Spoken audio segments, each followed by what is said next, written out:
আজকে সিয়ান আর ইসরার এঙ্গেজমেন্টের অনুষ্ঠানটা অবশ্য সিয়ানদের বাড়িতেই হবে। তেমন কাউকে ইনভাইট করেনি সিয়ান। ইসরার ফ্যামিলি আর ইসরার কিছু বান্ধবী এসেছে, আর সিয়ান নিজের কিছু ফ্রেন্ডদের ইনভাইট করেছে। এর বাইরে আর কেউ নেই। ইসরা ডার্ক ব্লু কালারের একটা গাউন পরে সোফায় বসে আছে, চুলগুলো স্ট্রেট করে একদম ছেড়ে দেওয়া। পার্লার থেকে দুজন মেকআপ আর্টিস্ট এসে ওকে সাজিয়ে দিয়ে গিয়েছে। আর সিয়ানেরও ফুল গেট আপ ব্লু কালারের। দুজন পাশাপাশি সোফায় বসে আছে। শানের পাশে শানবি বসেছে। ইসরার পাশে ওর মা সঙ্গীতা বেগম বসে আছে। শানবি টেবিল থেকে রিংটা নিয়ে সিয়ানের দিকে এগিয়ে দেয়। শান ইসরার হাত ধরে ওর আঙুলে রিংটা পরিয়ে দেয়।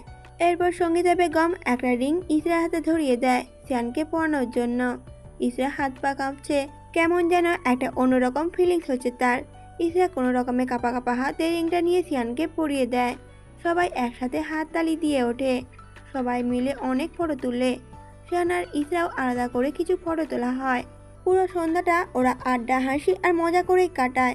রাতে সবাই মিলে ডিনারের পর ইসরার বাবা ইমারুর রহমান বলে ওঠেন, আজকে বিয়ের ডেটটা ফাইনাল করে যাব। আর 3-4 দিন পরেই ইসরার পরীক্ষা শেষ।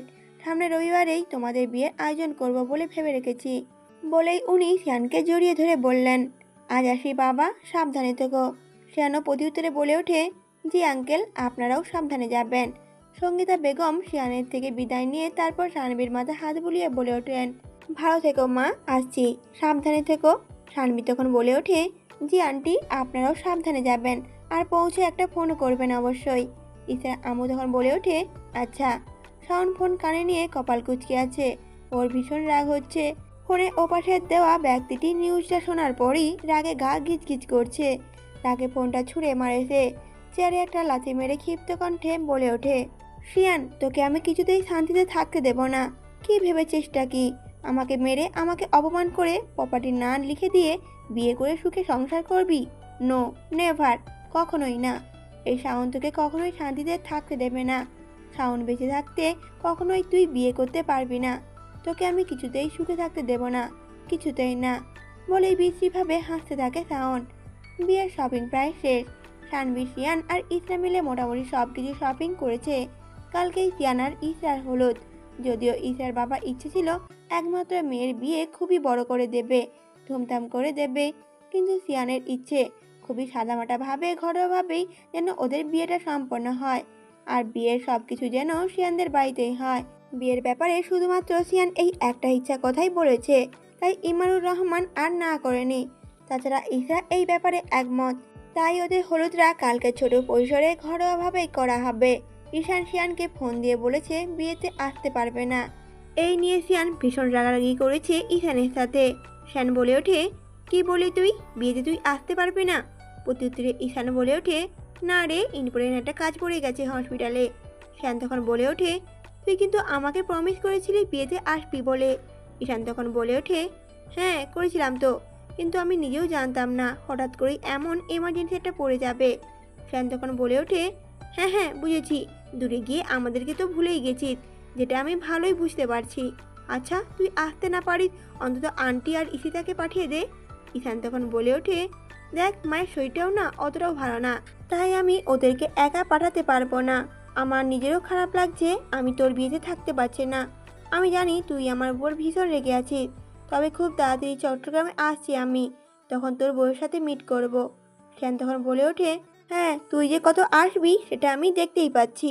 ঈশান তখন বলে ওঠে, দেখ রাগ করিস না প্লিজ, সত্যি আসবো এবার। শিয়ান তখন বলে ওঠে, হ্যাঁ দেখাই যাবে তা। ঈশান তখন বলে ওঠে, আচ্ছা যাই হোক, এসব বাদ দে। তোর আর ফার্সিয়ার নতুন জীবনের শুভকামনা রইল, আর তোর এই ভাইয়ের উপর আর রাগ করিস না প্লিজ। শিয়ান তখন বলে ওঠে, আচ্ছা আচ্ছা বাই, রাখছি। ঈশান তখন বলে ওঠে, আচ্ছা। শিয়ান খুব নর্মালি ওর বাড়িতে হলুদে অ্যারেঞ্জ করেছে। বিকেলের দিকে ইসরা এবং তার বাড়ির সবাই চলে আসে। সন্ধ্যাবেলায় পার্লার থেকে দুজন মেকআপ আর্টিস্ট আছে। শিয়ানের চয়েস অনুযায়ী ইসরাকে সাজানো হয়। হলুদ আর সবুজ কালার মিশ্রিত শাড়ির সাথে কাঁচা ফুলের গহনা দিয়ে সাজানো হয় ইসরাকে। সবগুলো গহনাই সাদা গোলাপের। আয়নায় নিজেকে দেখেই নিজেই চিনতে পারছে না ইসরা। শান্তি ইসরাকে নিজের সামনে এনে বসিয়ে বলল, ওয়াও ইসরা, তোকে কি সুন্দর লাগছে। শিয়ান ভাইয়া তো আজ তোর থেকে চোখ সরাতেই পারবে না, জাস্ট অসাধারণ লাগছে তোকে। জেরিন তখন বলে ওঠে, হ্যাঁ একদম ঠিকই বলেছিস তুই, দারুণ লাগছে আমাদের ইসরাকে, তাই না? সঙ্গীতা বেগম রুমে এসে তখন বললেন, তোদের হলো?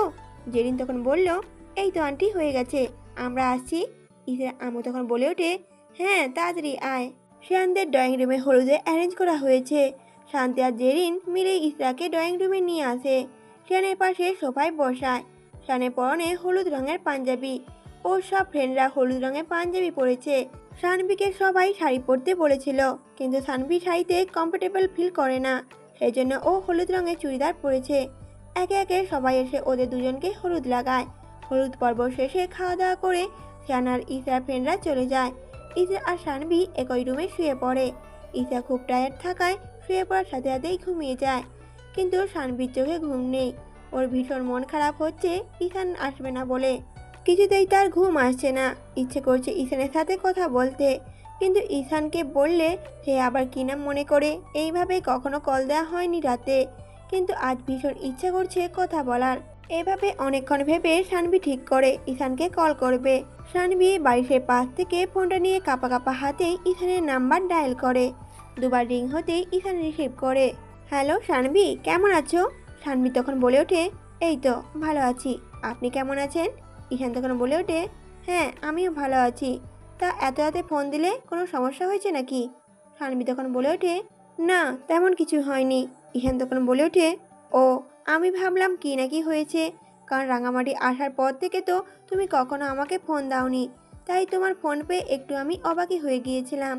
সানভি তখন বলে ওঠে, আসলে আপনাদের খুব মিস করছিলাম তাই। ঈশান তখন বলে ওঠে, আমিও তোমাদেরকে সবাইকে মিস করছি। তোমার ভাই তো আমার উপর একদম রেগে আছে, কালকে আসতে পারছি না বলে আমি। তখন সানভি বলে ওঠে, আপনারা কাল আসলে অনেক খুশি হতাম। ঈশান তখন বলে ওঠে, আমিও তো চেয়েছিলাম আসতে, কিন্তু এমার্জেন্সি আছে হসপিটালে, সেই জন্য আমি আসতে পারছি না। তবে কিছুদিনের মধ্যেই চট্টগ্রামে আসছি আমি। সানভি তখন বলে ওঠে, কবে আসছেন? ঈশান তখন বলে ওঠে, শিওর না, তবে কিছুদিনের মধ্যেই আসবো। তো এত রাতে না ঘুমিয়ে কি করছো? রাত জাগা কিন্তু ভালো না। সানভি তখন অন্যমনস্ক হয়েই বলে ওঠে, আপনার কথাই ভাবছিলাম। ঈশান তো অবাক হয়ে বলে ওঠে, মানে? সানভি তখন আবার বলে ওঠে, না না মানে আপনাদের কথাই ভাবছিলাম আর কি। আপনি কি করছেন? ঈশান তখন বলে ওঠে, আমি তো হসপিটালে আছি, একটু আগে একটা অপারেশন শেষ করে ওটি থেকে বের হলাম। সানভি তখন বলে ওঠে, ও আচ্ছা। ঈশান তখন বলে ওঠে, তুমি ঘুমিয়ে পড়ো, কালকে তো আবার শিয়ানের বিয়ে, ভালো থেকো, গুড নাইট। সানভি তখন বলে ওঠে, হ্যাঁ গুড নাইট, আপনিও ভালো থাকবেন। কলটা কেটে ফোনটা বাড়ির পাশে রেখে সানভি চোখটা বন্ধ করে। ঈশানের সাথে কথা বলতে পেরে ওর একটু হলেও শান্তি লাগছে। কিছুক্ষণ এপাশ ওপাশ করতে করতেই সানভি ঘুমিয়ে যায়। আজকে সিয়ান আর ইসরার বিয়ে। সকাল থেকে ইমানুর রহমান আর ফারাজ বিভিন্ন কাজে ব্যস্ত হয়ে পড়েছে। সঙ্গীতা বেগমও বিভিন্ন জিনিস দেখাশোনা করছেন। সকালে নাস্তার পর ইসরাকে সাজানোর জন্য গতকালের মেয়ে দুজনই আসছে। ইসরার ইচ্ছে ছিল বিয়েতে একদম আনকমন ভাবে সাজার জন্য। ওর প্রিয় রং সাদা আর বেগুনি, তাই ও সাদা বেগুনি মিশ্রিত একটা জর্জের শাড়ি কিনেছে বিয়েতে পরার জন্য, সাথে ম্যাচিং গহনা। মেয়ে দুটো খুব নর্মাল ভাবেই সাদা বেগুনি শাড়িটা ওকে সুন্দর করে পরিয়ে দিয়ে একটা ন্যাচারাল ব্রাইডাল লুক ক্রিয়েট করে দেয়। ইসরা এখন ফুল রেডি, খুব নর্মাল একটা ব্রাইডাল লুক, বাট এতেই অনেক সুন্দর লাগছে ওকে দেখতে। ইসরাকে সাজানোর পর সঙ্গীতা বেগম ওর জন্য খাবার নিয়ে আসে রুমে, নিজের হাতে মেয়েকে খাইয়ে দেয়। খাওয়ানোর পরে ইসরাকে ড্রয়িং রুমে নিয়ে যায় তিনি। শিয়ান ও খাওয়া দাওয়া কমপ্লিট করে ড্রয়িং রুমে এসে বসে। এখানে ওদের বিয়ে পড়ানো হবে। শিয়ানের পরনে সাদা রঙের একটা পাঞ্জাবি। এই পাঞ্জাবিটা ইসরা নিজে পছন্দ করে কিনেছে। সঙ্গীতা বেগম হাত ধরে ইসরাকে শিয়ানের পাশে বসায়। সমস্ত কিছু ঠিকঠাক করার পর শিয়ানকে বলা হয় কবুল বলার জন্য। শিয়ান কবুল বলার পরই এবার ইসরার বলার পালা, কিন্তু ইসরার ভীষণ কান্না পাচ্ছে। সবকিছু ছেড়ে থাকতে হবে ভেবে সঙ্গীতা বেগমকে জড়িয়ে ধরে কেঁদে উঠেছে। ইসরা আম্মু সঙ্গীতা বেগম উনি মেয়ের মাথায় হাত বুলিয়ে বলে ওঠেন, আরে কাঁদছিস কেন?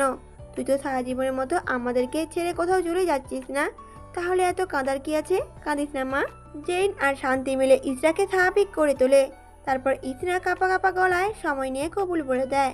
শানের ঠোঁটে তখন তৃপ্তির হাসি। ফাইনালি ও আর ভালোবাসার মানুষটাকে সারা জীবনের জন্য নিজের করে পেল। এবার শিয়ানের দিকে রেজিস্ট্রি পেপার এগিয়ে দেওয়া হয়। শিয়ান সাইন করে দেয়। তারপর ইসরার দিকে কাগজটা এগিয়ে দেওয়া হয়। ইসরাও পেন হাতে নিয়ে কাগজে সাইন করতে যাবে, ঠিক এমন সময় কেউ একজন এসে রেজিস্ট্রি পেপারটা নিয়েই টুকরো টুকরো করে ছিঁড়ে ফেলে। সিয়ান তৎক্ষণাৎ সোফা থেকে উঠে দাঁড়ায়। সামনে শাওন দাঁড়িয়ে। ওর গলা চেপে ধরে চেঁচিয়ে বলে ওঠে সিয়ান, হাউ ডেয়ার ইউ! কোন সাহসে তুই পেপারটা ছিনলি? এই বাড়িতে ঢুকেছিস কি করে তুই? কে তোকে পারমিশন দিয়েছে? শাওন তখন অট্টহাসিতে ফেটে পড়ে। ঝাড়া মেরে সিয়ানের হাতটা কলার থেকে সরিয়ে দেয়। তারপর বলে ওঠে,